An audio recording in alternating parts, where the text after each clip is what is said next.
Okay, so today we looked at inequalities with systems. So remember, a system is two things working together. And so what we're talking about is linear inequalities. So now these two lines that come together, and instead of just one point where they meet as the solution, now we're going to have this whole like shaded region.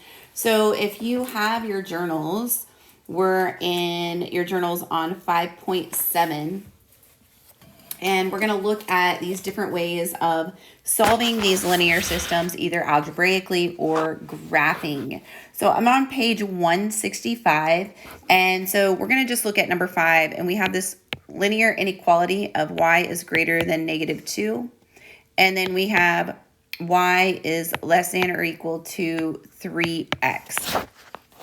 Let me fix that x. It looks a little crazy. So we have 3x. So we have this system. So remember, a system is something that works together. So this is the first inequality and this is the second inequality. So if I was to graph this, because that's one of the ways that we can solve, right?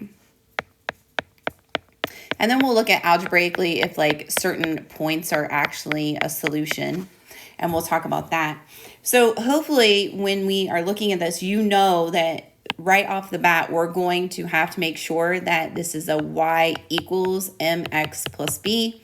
But remember, the inequality replaces the equal sign. So we're going to replace it with this inequality and this inequality. Okay. And then that also means that I have two lines. So I should have two lines on this coordinate plane. Remember, this is your y-axis up here, right? So this whole line right here is your y-axis, okay? And then this over here is my x-axis. So my x-axis is all of that line right there, okay? And so hopefully we remember that. So when we're looking at this first inequality right here, I have a greater than symbol. So remember, that's going to be dotted, or you could say it's dashed. And there's no x value. So no x value means that it is a perfectly horizontal line because I have no slope. So at -2, so remember, we always start on the y-axis unless there is no y, right? And I'm going to have a dotted line or a dashed line, however you want to do it. I'm going to erase this a little bit because it should be a little more dashed, right? And then I'm going to put arrows on both ends because remember, this is continuous. All right. And then I have to show some type of shaded region. So it's y is greater than -2. So all of these values on the y-axis are greater than where it started at -2. So I'm just going to like put some lines here as a shaded region, right? Okay. And remember, then all of these y values are less than. So greater than, right? This is the greater than symbol. It's open on the side, so it's bigger on this end. So it's y is greater than -2. Also, remember the less than symbol looks like your left hand, right? When you kind of make an L shape with your left hand. Okay, now let's look at this second inequality. It is a y equals, the y is by itself, and there is an x value. So that means that there is a slope. So I have to have this b value, right? This was a b value at -2 as well, but there was just no slope. So there has to be something here. So if there isn't anything, my b value is 0. And remember, your b value crosses the y-axis, so it's at 0. Then my slope is the number, the coefficient, right? The number in front of x that is multiplied with x. So that is 3/1, or you could just say 3. But remember, your slope is rise over run. So I go up 1, 2, 3, and I go over 1. So I went up 3 and over 1. Some of you are still really struggling with graphing lines, so you really need to watch this video and practice that. This is an equal to, so it is a solid line all the way through. We're going to cut all the way through the coordinate plane. And it is less than is like your left hand, right? So all of these values down here are less than 0 where it started on the y-axis. So I'm going to shade all of this region. Technically, it's all of this, But what we need to understand is what I'm looking for is the solution is right here, where both of these lines have the shaded region, right? This right here is what I'm looking for, where both of the lines meet at the shaded region. Okay, so let's look at another one, and then we're going to talk about what is the solution, okay? I'm going to look at number 8 on page 166. So we have number 8, we have 2x plus 3y is less than 6. And then my other inequality is y minus 1 is greater than or equal to negative 2x, all right? So I'm going to get y by itself because remember y equals mx plus b. So again, the inequality is just replacing the equal sign. So I'm going to move the 2x over. So I'm crossing the inequality or equal sign. We do the same thing. So it becomes a negative 2x. It goes away. I'm going to divide by 3. And so I get y is less than 2 minus 2/3 x. Okay. Now I'm going to get y by itself on this one.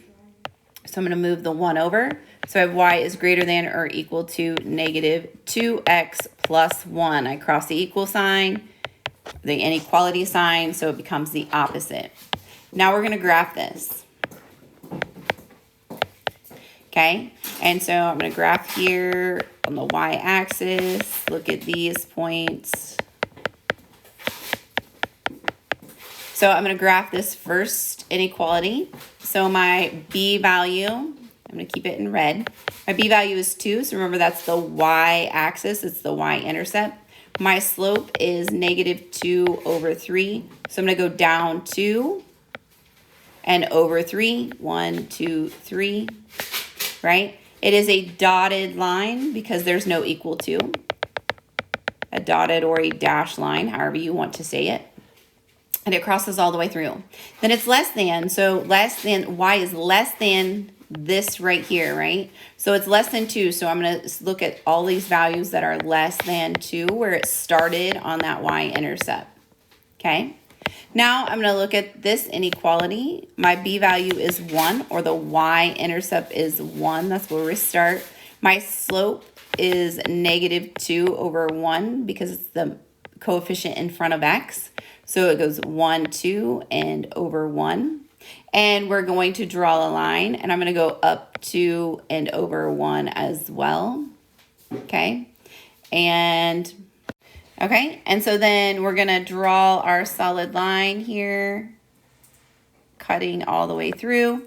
Y is greater than, so it's greater than this value. So I shade up.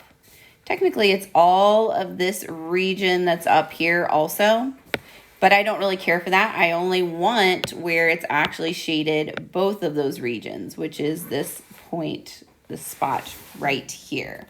Okay, so what we're talking about is understanding how to graph these and where this is the solution. This is considered the solution. So remember that, where these two lines meet. Even though this other part is shaded, you have to have both of them as a solution. So let's look at it algebraically. So let's look at, like, say I had negative 1, 1, and my inequalities is y is less than 3, and y is greater than x minus 4. So what they're saying is if I was to graph both of these, this inequality and this inequality, would this negative 1, 1 be in that shaded region? So we could graph them, but they're asking us to do it algebraically. So what we're going to do is we're going to say x and y, and we're going to plug our y into the first inequality. So we have y is less than 3. Is y less than 3? Hopefully you said yes. Now we're going to do the next one. So I'm going to plug in the y here, which is 1 is greater than. I'm going to plug the x over here, negative 1 minus 4. So we have 1 is greater than negative 5. Is 1 greater than negative 5? Hopefully you said yes. And so ultimately, this negative 1, 1 is a solution. And so you will say yes, ultimately. Okay, let's look at another one. So notice they both have to be yes. So let's look at 0, 0. They want to know if this is a solution. And my inequalities is y is greater than 2 and y is less than x minus 2. So again, this is x, y. So I'm going to plug in my y here. Is 0 greater than 2? No, it is not. And then I can stop right there because remember, if 1 is a no, then ultimately this is a no, right? But you could double check this one also, but it's not going to matter because it will just be no. And is 0 less than -2? This is also a no. But one could be a yes and one could be a no, but ultimately then your solution would be a no.